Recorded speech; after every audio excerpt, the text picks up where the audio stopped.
What's up, guys?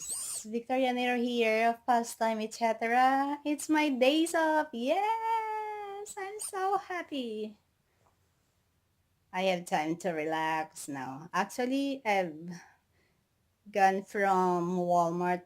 I bought something, food supply for a week, and then I bought this one. I bought the shorts. Yes,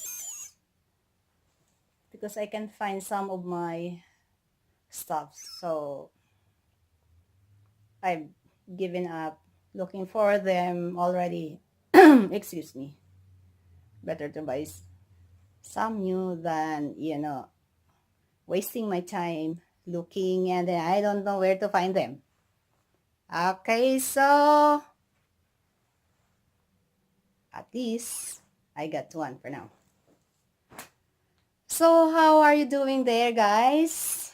I hope you're doing good, doing fine.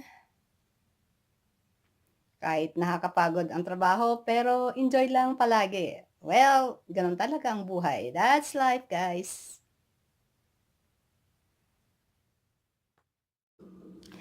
Ito yung konting mga pinamili ko kanina sa labas. Konti lang kasi mahirap magbitbit. Ayan. So, for few days lang yan.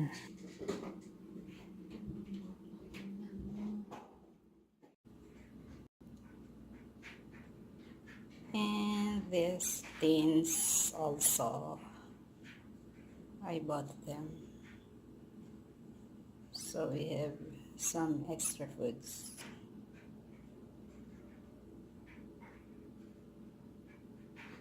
There you go.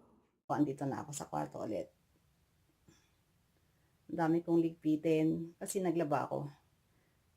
So, kailangan kong magligpit dito, mag-ayos ng kwarto kasi sobrang kalat. Weekly lang kami nagliligpit. Kasi busy.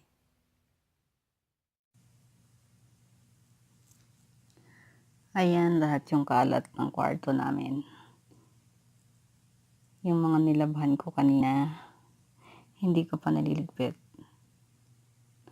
Tinatamad pa akong magligpit. Pinag-iisipan ko pa kung gagawin ko na ngayon.